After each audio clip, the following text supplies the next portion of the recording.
Assalomu alaykum kanal muxlislari. Bugun sizlar bilan hammada o'xshab chiqadigan yumshoqqina nachinkali bulochkalar tayyorlaymiz. Buning uchun bizga 200 ml iliq suv hamda 200 ml iliq sut kerak bo'ladi. Chuqur idishga quyib olamiz. 5 osh qoshiq shakar solamiz. Aralashtirib olamiz. 2 choy qoshiq quruq xamirturush solamiz. Yaxshilab aralashtirib olamiz shakar, dro'jjalarni. Ustini 5 minutga yopib qo'yamiz. 5 minutdan 15 minutgacha yopib qo'yishingiz mumkin, lekin sut bilan suvni iliq soldik, sovib qolishi mumkin. O'shaning uchun 5 minutdan keyin olamiz, qolgan masalliqlarni solamiz. 1 choy qoshiqda tuz soldim hozir. Bitta tuxumni oqini qo'shib olamiz, sarig'ini olib qo'yamiz. Yaxshilab aralashtirib olamiz tuzi erishi uchun. Shundan so'ng un solamiz. Un solib xamir qorishni boshlaymiz. Bundan tashqari hozir xamirni ichiga solish uchun bizga 90 gram xona haroratida yumshatilgan sariyog' kerak bo'ladi. Men 82,5% sariyog' ishlataman. Demak, mana xamir qo'limizga yopishqoq bo'lganda sariyog'ni solamiz, xamir qorishni davom ettiramiz. Agar un kerak bo'lsa, ozgina sovorishingiz mumkin. Yoki bo'lmasam yaxshilab ishlov bersanglar, xamir ham yumshoqqina bo'ladi, ham elastik bo'ladi. Shundan so'ng xamirni o'rab oshirish uchun olib qo'yamiz. 40 minut 1 soatda xamirimiz oshib oladi. Issiq narsaga o'rab olib qo'yinglar, skvozniy yo'q joyda turishi kerak. Muzlab qolmasin xamir. Vaqt o'tib xamirimiz oshib oldi. Oshgan xamirni ish stolimizga olamiz. Xamir yumshoqqina, juda ham zo'r bo'lgan. Xamirni hozir bo'laklarga bo'lib olamiz. Iloji bo'lsa juft bo'lakka bo'linglar. Men xamir bo'laklarga bo'lganimda juft chiqmadi, 15 ta bo'lib qoldi, toq bo'lib qoldi. Shunda xamirni bo'lagi 85 grammdan bo'ldi. Xamir bo'laklarini zuvalachalar qilib olamiz.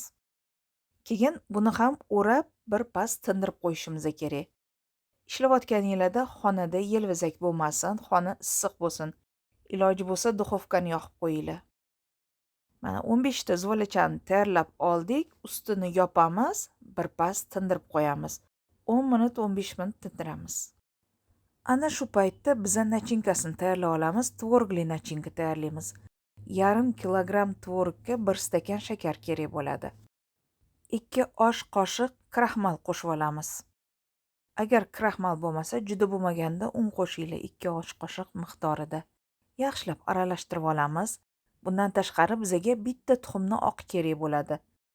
Sarig'ini olib qo'yamiz. Shunda hozir bizda 2 ta tuxumni sarig'i bo'ldi. Bulochkalarni ustiga surish uchun olib qo'yamiz.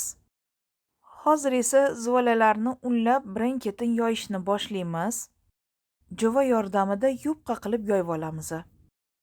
Sariyog'ni xona haroratida yumshatganingizda ko'proq yumshatinglar, chunki hozir bizga yana xona haroratida yumshatilgan sariyog' kerak bo'ladi. Bu gal 50 grammi yetadi. Demak, zuvalani yupqa qilib, dumaloq qilib ochib olamiz. Hozir endi taxlab olib qo'yib turamiz. Ikkinchi juftini yoyib olishimiz kerak. Shundan so'ng sizlarga qanaqa tugilishini ko'rsatib beraman. Demak, unlab turib yoyib olamiz. Bu zuvalani yoyib olganimizdan keyin hozir aytganimdek yumshatilgan sariyog'ni olib yuziga surib chiqamiz. Sariyog'ni surib olganimizdan so'ng boyagi birinchi xamirimizni ustidan joylashtiramiz. Agar xamir kattaroq bo'lsa, tortib tenglashtirib olishingiz mumkin. Xamirga sariyog' surilgandan keyin oson tortiladi.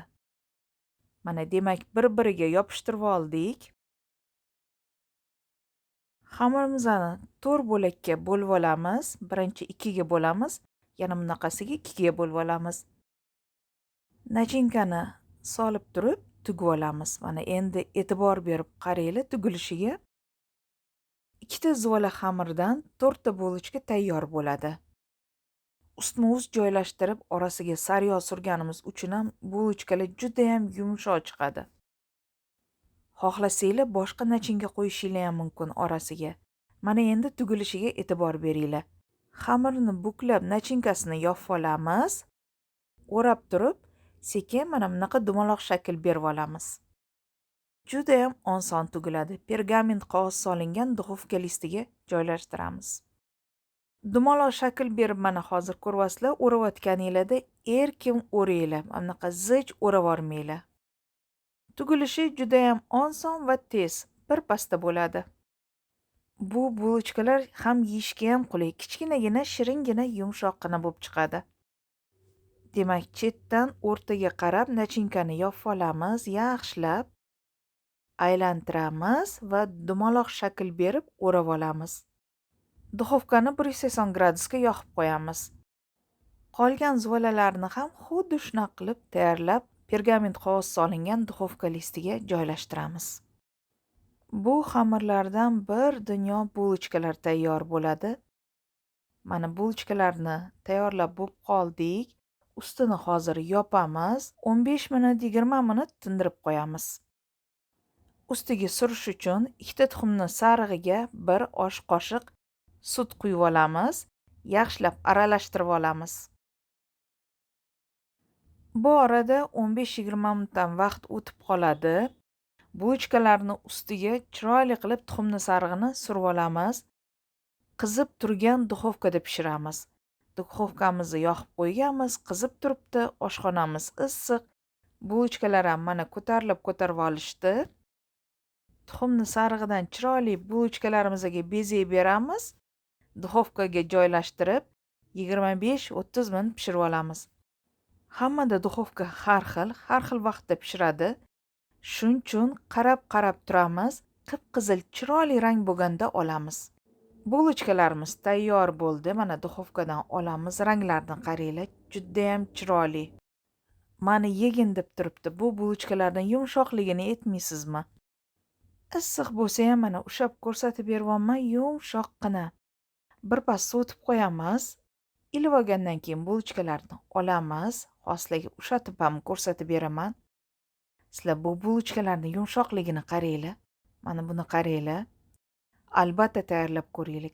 Kichkinagina, yumshoqqina tvorogli bulochkalar. Ayniqsa bolajonlarga qo'lida ushab yeyishga ham juda oson va qulaygina. Kichkinagina.